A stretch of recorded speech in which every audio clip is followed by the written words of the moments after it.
მეგობრებო, ისევ და ისევ მე გამოგეცხადეთ და დღეს მინდა რომ ჩემთვის, რა თქმა უნდა, ჩემი მშობლიური ქალაქის შემდეგ ყველაზე საყვარელ ქალაქში გაგასეირნოთ. დღეს პარიზში მივდივართ.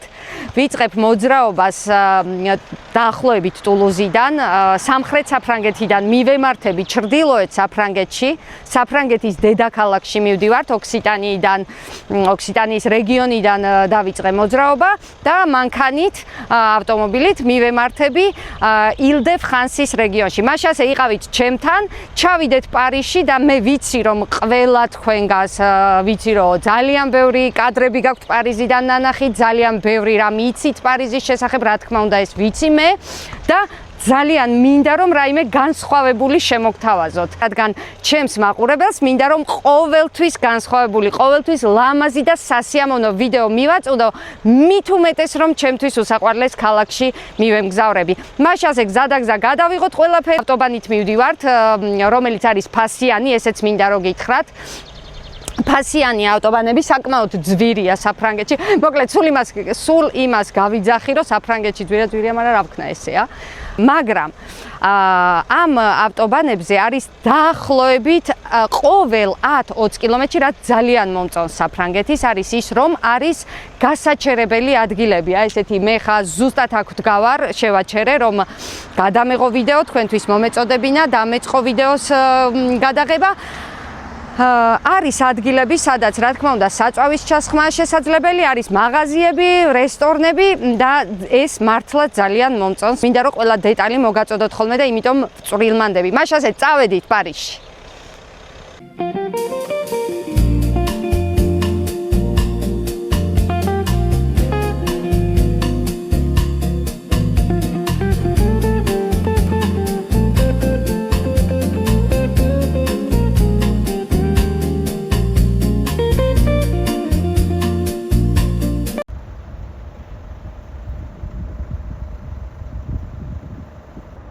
მეგობრებო, გზად არის შეფერხება, რაღაც საცობია, გზას აკეთებენ და ესეთი ის ვიპოვე, ნახეთ, ესენია ტესლას დამტენებია და ძალიან ბევრი ტესლა დგას ერთად. მე ხა ტესლას ძღოლებმა არ მიიღოთ, შეურაცხყოფათ, მაგრამ მე არ მომწონს მაგალითად ტესლას მანქანები. ტესლა არის ერთ-ერთი იმ რამოდენიმე თაგანი მანქანები და რომელსაც მე მაგალითად არასდროს არ ვიყიდი, არ მომწონს უბრალოდ და იმიტომ. თუმცაღა ვიცით რომ კარგია, აი რამდენია ერთად. ესეთი სასტუმროა გზად და არის სუპერჩარჯერები, რომელიც მე როგორც ვიცი, 9 საათში ტენის მანქანას ბოლომდე. და აი ამის თქმა მინდოდა და ამიტომ გავამახვილე ყურადღება. ხო, დამავიწყდა, მე თქვა, აი ეს გახლავთ F1, ვინც საფრანგეთში მოგზაურობას გეგმავთ, გახლავთ ერთ-ერთი ყველაზე იაფფასიანი სასტუმრო. აი ნახეთ 35 ევრო, ხარ რამდენად რეალური ფასია ვერ გეტყვით, მაგრამ ზოგადად არის მთელ საფრანგეთში და საკმაოდ იაფია. ვთქვათ, შეგიძლიათ რომ გაითვალისწინოთ, თუმცაღა არის რაღაც საერთო აბაზანები აქვს ხოლმე, მე მგონი უფრო ძირითადად. და საპირფარეშოები მე მგონი, თუმცაღა შეიძლება იყოს, ვთქვათ, მოძებნა უნდა, შეიძლება იყოს ინდივიდუალური ზემოთ აღნიშნული ოთახები, საჭიროების ოთახები. აი ეს მინდა რომ იცოდეთ. აი ესე გამოიყურება ეს ლოგო.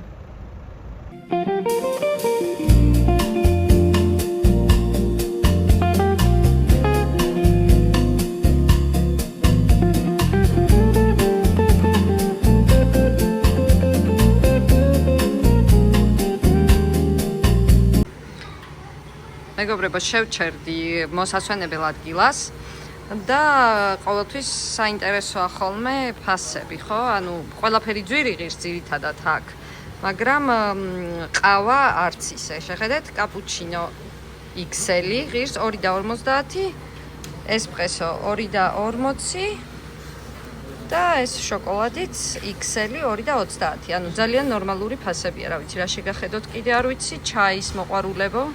ინებეთ ეს გახლავთ მწვანე ჩაი, რა ქვია, წითელი ხილით, შავი ჩაი. ნუ აი ესეთი ფასები აქვს მოკლედ 2 ევროების ჩაი. აი ეს მინდოდა რომ მე თქვა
მეგობრებო, შემოვედით ისევ გავჩერდით ერთ-ერთ ლოკაციაზე, გზად რომ არის თქო რომ მოგახსენეთ ავტობანზე. აი ესეთი სენდვიჩები, ფასებს შეგახედებთ 6 და 50 ევრო ღირს. ესენი ყველაზე იაფი ღირს ხოლმე მაღაზიაში, მაგრამ ნუ ნორმალურია. ეხა იმიტომ რომ იქიდან გამომდინარე რომ ავტობანზეა, მე მგონია რომ ნორმალური ფასია მაინც. ეს სალათები 7 და რაღაც ღირს. სასმელებიც საკმაოდ ძვირია. 2 და 95 ღირს ეს პატარა, აი 9 ლიტრიანი კოკა-კოლები. ენერგეტიკული სასმელებიც ძვირია საკმაოდ იმ მაღაზიის ფასებთან შედარებით რა. და მაინც ნორმალურია, მგონია მე. რა ვიცი. ესენი ძალიან რო უყვართ ჩემს ბიჭებს. აი ესეთი პატარა ჭიქით, აი ესეთი ჭიქით. ღირს 3 ევრო, ძალიან კარგი ფასია. უფრო ძვირი ღირს ხოლმე. ხო რა მოკლედ ეგ თქვენ გადაწყვიტეთ ძვირია თუ იაფი, მე უბრალოდ გეტყვით. აი ესეთი შერეულს აკეთებენ. შერეულს აკეთებენ. აი ესეთი ამბებია მეგობრებო.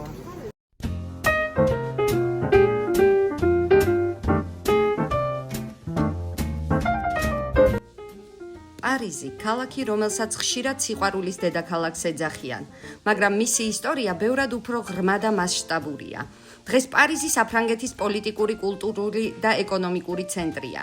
თავად ქალაქში დაახლოებით 2 მილიონზე მეტი ადამიანი ცხოვრობს, ხოლო მთლიან პარიზის აგლომერაციაში მოსახლეობა 11 მილიონს აჭარბებს, რაც მას ევროპის ერთ-ერთ ყველაზე მჭიდროდ დასახლებულ მეგაპოლისად აქცევს. ოფიციალურად პარიზმა საფრანგეთის დედაქალაქის სტატუსი დაახლოებით მე-10 საუკუნიდან მიიღო, როცა კაპეტინგების დინასტიის მეფემ ჰუგო კაპეტმა აქ თავისი სამეფო რეზიდენცია გადაიტანა. მანამდე საფრანგეთის მმართველები სხვადასხვა ქალაქში გადაადგილდებოდნენ. ქალაქის ისტორია კი ბევრად ადრე იწყება. ძველი რომაელები ამ ადგილს ლუტეციას ეძახდნენ. აქ ცხოვრობდა კელტური ტომი, პარიზიები, რომელთა სახელმაც მოგვიანებით ქალაქს პარიზი დაარქვა. მე-19 საუკუნეში პარიზი ფაქტობრივად თავიდან აშენდა. იმპერატორ ნაპოლეონ მესამის დავალებით ურბანისტმა ჟორჟ ოსმანმა ვიწრო და შუა საუკუნეების ქუჩები ფართო ბულვარებად გადააქცია. სწორედ მაშინ გაჩნდა ის პარიზი, რომელსაც დღეს ვიცნობთ. სწორი გამზირებით, ერთნაირი არქიტექტურითა და ღია სივრცეებით. ოსმანის რეფორმა მხოლოდ სილამაზისთვის არ ყოფილა. ქალაქში გაუმჯობესდა კანალიზაცია, წყალმომარაგება, ტრანსპორტი და ჰაერის ცირკულაცია. იმ დროისათვის ეს ურბანიზაციის ერთ-ერთი ყველაზე თანამედროვე მოდელი გახდა და მოგვიანებით ბევრმა ქალაქმა სწორად პარიზის მაგალითი გაიმეორა. პარიზში მდებარეობს მსოფლიოში ერთ-ერთი ყველაზე ცნობილი მუზეუმი ლუვრი, რომელიც ოდესღაც სამეფო სასახლე იყო. აქვე დგას ეიფელის კოშკიც, ნაგებობა, რომელიც 1899 წლის მსოფლიო გამოფენისთვის დროებით აშენდა, თუმცა საბოლოოდ ქალაქის მთავარ სიმბოლოდ გადაიქცა. საინტერესოა, რომ პარიზში ისტორიულ ცენტრში ძალიან მაღალი შენობების აშენება მკაცრად კონტროლდება, რათა ქალაქის კლასიკური იერსახე შენარჩუნდეს. დღეს პარიზი მხოლოდ ტურისტული ქალაქი აღარ არის, ის მოდის, ხელოვნების, კინოს, გასტრონომიისა და თანამედროვე ევროპული კულტურის ერთ-ერთი მთავარი ცენტრია. ყოველწლიურად მილიონობით ადამიანი სწორედ აქ მოდის იმისთვის, რომ საკუთარი თვალით ნახოს ქალაქი, რომელმაც საუკუნეების განმავლობაში მსოფლიოზე უდიდესი გავლენა მოახდინა.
მოგესალმებით მეგობრებო, პარიზში ვიმყოფებით, საფრანგეთის დედაქალაქში. მანამდე წინა სიტყვა, სანამ გეტყვით ახლა სად ვიმყოფები, ალბათ იცანით ხედი. მე დაახლოებით ვიყავი პირველად 14 წლის წინ, 14-15 წლის წინ პარიზში და მინდა გითხრათ, იმის შემდეგ ძალიან ხშირად მიწევს აქ ჩამოსვლა და ზუსტად ისე მიჩქარდება გული ყოველ ჩამოსვლაზე, როგორც პირველად. ბევრი ვიფიქრე, საიდან უნდა დამეწყო ვიდეოს გადაღება და თუ არა ნოტერდამი. პირველი ჩემის აზრით, სწორედ აი ეს კათედრალი იმსახურებს იმას, რომ პარიზში გადაღებული ვიდეო დავიწყო აქედან, მეგობრებო. მე-12 საუკუნეში დაიწყო ამ კათედრალის მშენებლობა, ის არის პარიზის ალბათ ჩემთვის პირადად პირველი ღირსშესანიშნაობა არის პარიზის. მე-12 საუკუნეში დაიწყო მისი მშენებლობა.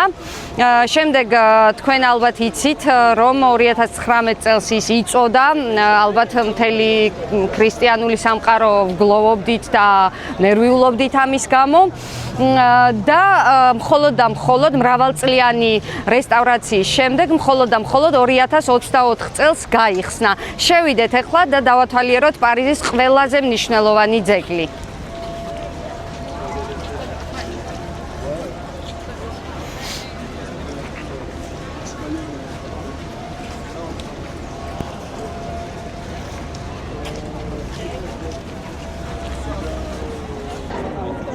აი ესეთი დიდი რიგია იქ შესასვლელად, მაგრამ აუცილებლად ჩავდგები ამ რიგში, რომ თქვენ დაგათვალიერებინოთ ეს სილამაზე. სიმართლე გითხრათ, რესტავრაციის შემდეგ მეც არ ყოფილვარ შიგნით და ნახოთ, შევხედოთ ჩვენს ულამაზეს ნოტერდამ დე პარიზს. სხვათა შორის, სანამ რიგში ვარ და სანამ შევალ, მინდა გითხრათ ერთი რაღაც, რაც ძალიან მომწონს პარიზის, საფრანგეთის ზოგადად. აი ესეთ მნიშვნელოვან ძეგლებში შესვლა, როგორიც არის, არ ვიცი, მე ხლა პირადად ნოტერდამი, შემდეგ ლუვრი, ამათზე დიდი ღირსშესანიშნაობა არ მეგულება მე პარიზში, საფრანგეთში და აი აქ შესვლა არის სრულიად უფასო, მინდა გითხრათ, რაც ძალიან ეხა სხვადასხვა ქვეყნებში ეხა აღარ მინდა რომ ძალიან ისე გამომდის ხოლმე. სხვადასხვა ქვეყნებში არის რომ თქვათ რაღაცები არის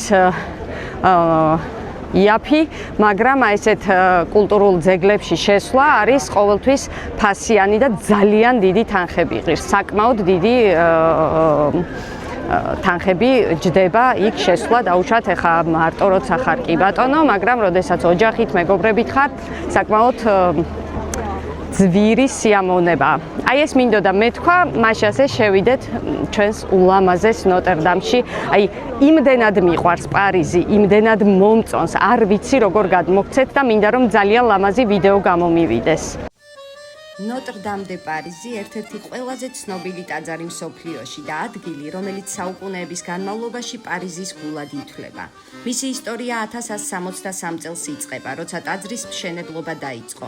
მშენებლობა თითქმის 2 საუკუნეს გრძელდებოდა და საბოლოოდ გოთიკური არქიტექტურის ნამდვილ შედევრად იქცა.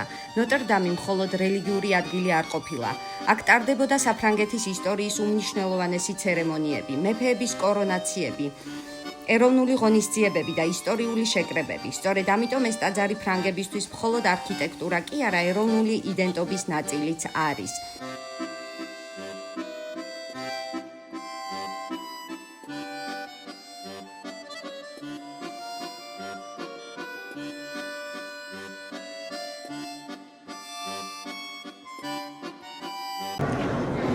ესე მეგობრებო, მინდა მოგატაროთ პარიზის ღვთისმშობლის ტაძარი.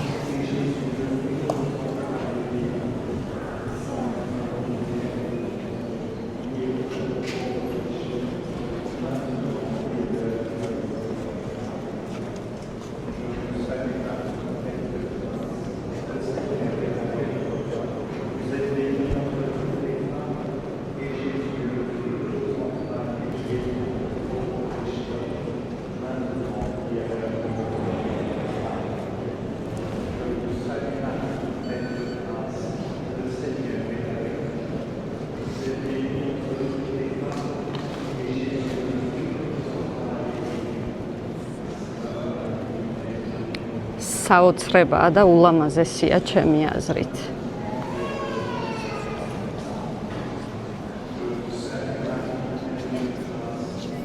მე ვიტყოდი, რომ ერთ-ერთი ყველაზე მნიშვნელოვანი ტაძარი მთელს მსოფლიოში.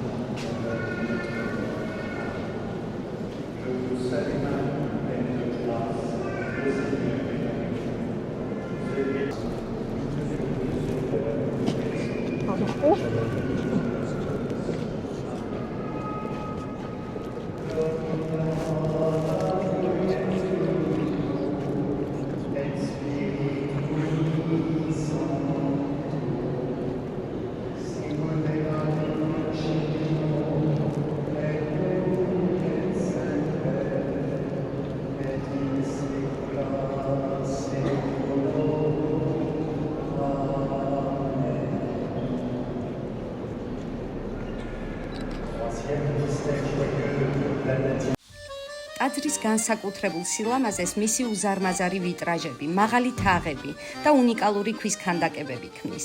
როცა შიგნით შედიხარ, სივრცე, სინათლე და სიჩუმე სრულიად სხვა სამყაროს შეგრძნებას ტოვებს. ნოტრ-დამის საუკუნეების განმავლობაში უამრავი მწერლისა და ხელოვანის შთაგონების წყარო გახდა. განსაკუთრებით ცნობილი გახდა ვიქტორ ჰიუგოს რომანის პარიზის ღვთისმშობლის ტაძარის შემდეგ, რომელმაც ტაძარი მსოფლიო კულტურის სიმბოლოდ აქცია. დღეს ნოტრ-დამი მხოლოდ ისტორიული ძეგლი აღარ არის. ეს არის ადგილი, სადაც ერთმანეთს ხვდება ისტორია, რწმენა, ხელოვნება და პარიზის სული. შეიძლება სწორედ ამიტომ, ვინც ერთხელ მაინც ხედავს ნოტრ-დამს, მის სილამაზეს და ენერგიას ძალიან დიდხანს იმახსოვრებს.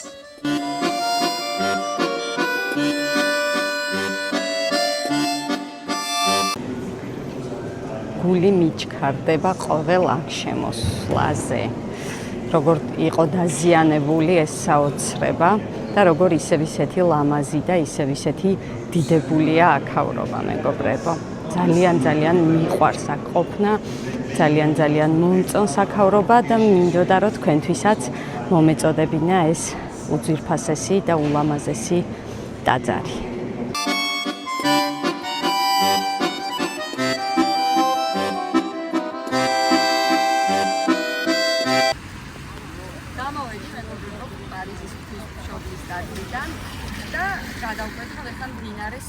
მდინარე სენა მოგეხსენებათ, შუაში ჩამოდის, ქალაქ პარიზის შუაში ჩამოდის მდინარე და ორ ნაწილად ყოფს ქალაქს და მისი ერთ-ერთი სიმბოლოა სხვა ბევრ ღირსშესანიშნაობებთან ერთად, აი ეს ჩვენიერი მდინარე, მეგობრებო.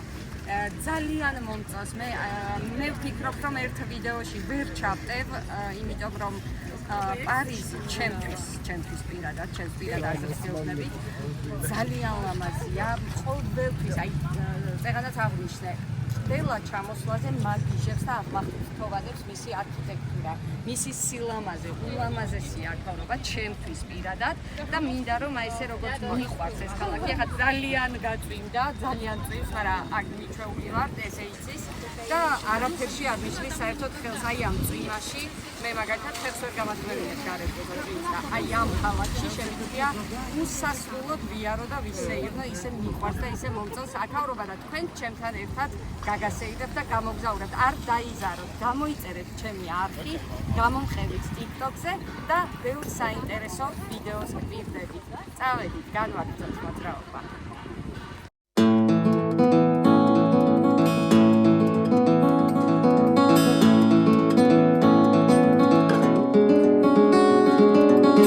My beard is turning gray with each and every day. Where did the years go? იმდენი სილამაზეა პარიზში, იმდენი ლამაზი შენობაა, ისეთი ლამაზი არქიტექტურაა, რომ აი ესე უბრალოდ ბიბლი გადავიღებ და გაჩვენებთ მის ლამაზ ადგილებს. ანუ პარიზი მხოლოდ ეიფელის კოშკი რომ არ არის, ეს იმისი დასტური. აი თითქოს არ ვიცი, რა ვიცი, მე ყველა შენობა, ყველა ქუჩა, ყველაფერი მომწონს მე ამ ქალაქში. Ну, თავისი ბევრი მინუსები აქვს, ამაზეც შეიძლება ვისაუბროთ, მაგრამ რაც შეეხება არქიტექტურას, უდაოდ უნაკლო არქიტექტურაა.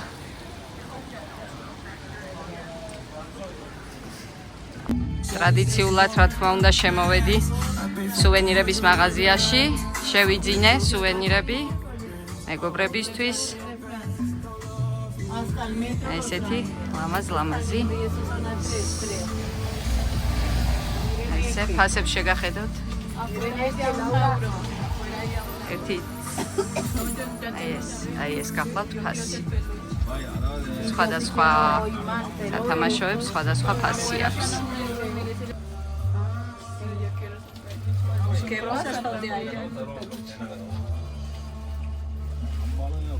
აი ესეთი თითოეული კაფე, თითოეული ქუჩა, თითოეული შენობა მელამაზება და მაგიჟებს მინდა გითხრათ როგორი საყვარელი და ლამაზია შეხედეთ როგორი შვენიერია აი ესე არა მარტო აქ ძალიან ბევრი მსგავსი ლამაზი ადგილებია საფრანგეთის დედაქალაქში მეგობრები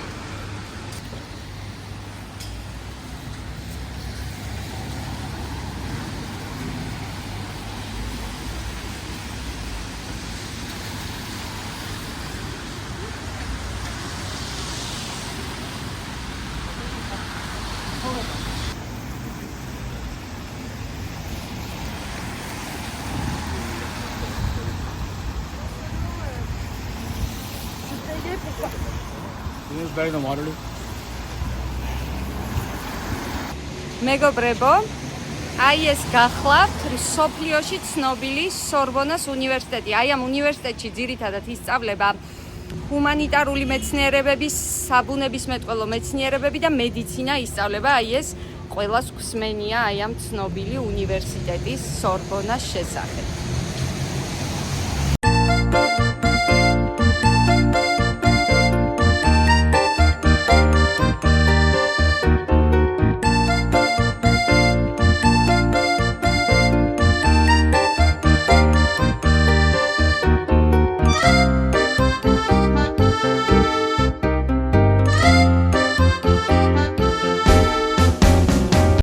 მეგობრებო, მე დამავიწყდა რომ დამეთვალიერებინებინა თქვენთვის სასტუმრო. სასტუმრო კი არ არის, ანუ აპარტამენტია და დაგათვალიერებინებთ ეხლავე და მოგახსენებთ ფასსაც. აი ეს არის შემოსასვლელი კარი. აქეთ არის ესეთი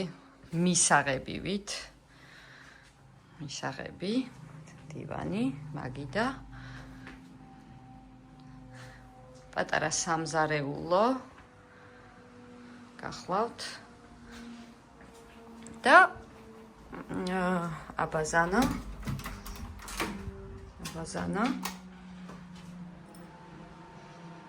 ესეთი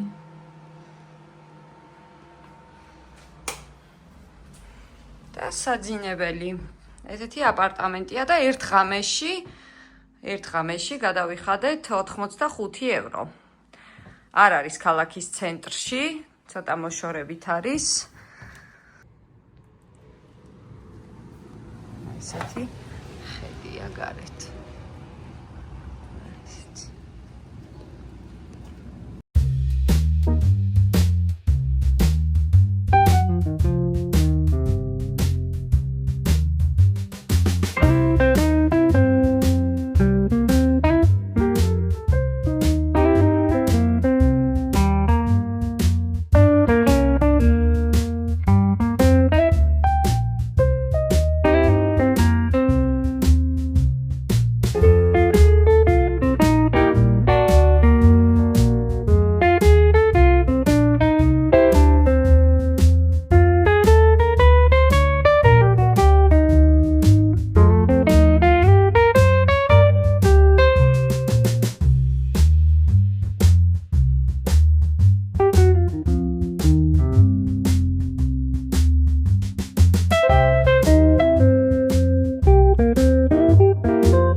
მივემართები ჩემო მეგობრებო და მინდა 1-2 სიტყვით მოგიყვეთ ამ თასთან დაკავშირებით. აი ეს გახლავთ, რა თქმა უნდა, მე დარწმუნებული ვარ, რომ თქვენმა უმრავლესობა მიიცით ამ ტრიუმფალური თაღის შესახებ. მისი მშენებლობა დაიწყო 1806 წელს ნაპოლეონ ბონაპარტეს თაოსნობით და მას უნდოდა რომ ოსტერლიცზე გამარჯვების შემდეგ ჯარისკაცებს სწორედ აი ამ თაღში გაევლოთ გამარჯვების აღსანიშნავად, რომ ძველ რომში აქ მდებარეობს უცნობი ჯარისკაცის საფლავი, მივალე ხლა იქაც აუცილებლად მშენებლობა დასრულდა მხოლოდ და მხოლოდ მისი სიკვდილის შემდეგ 1826 წელს. და რა მინდა რომ გითხრათ, არ ვიცი იცით თუ არა, აი ამ თაღს ზემოდან გადახედავ, ეს ახლა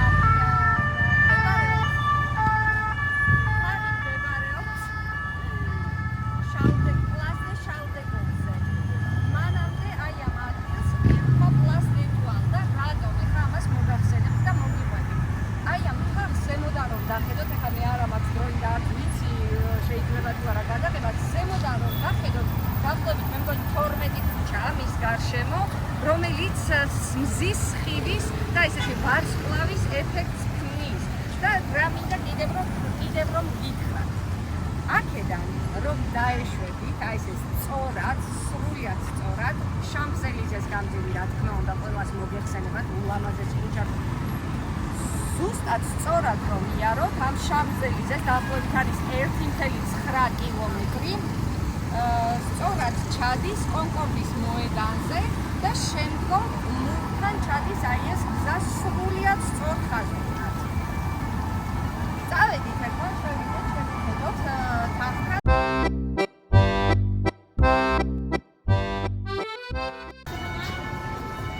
აი ესე მიწისქვეშა გადასასვლელით უნდა ჩავიდეთ და ამოვყოფთ თავს იქ თაღის ქვეშ.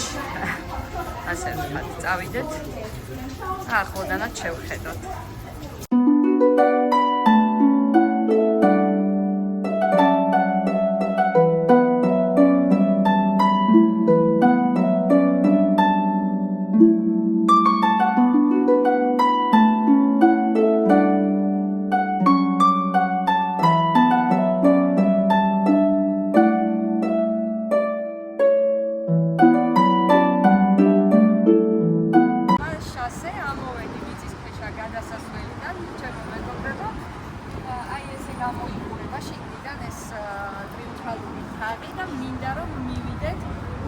ჯარისკაცის საფლავთან.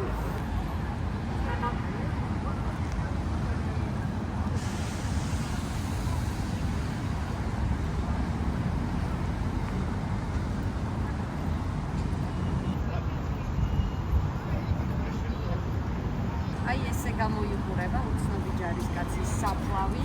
1914-1918 წლები, ეს გახლავთ პირველი მსოფლიო ომის წლები, მოგეხსენებათ და აი ესე ლამაზად ყვავილებით არის შემკული ყოველთვის ეს საფლავი და აი ეს კოცონი ანთია მუდმივად ნიშნად პატივისცემის.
მეგობრებო, მოგესალმებით ისევ და ისევ წვიმიანი და ნისლიანი პარიზიდან.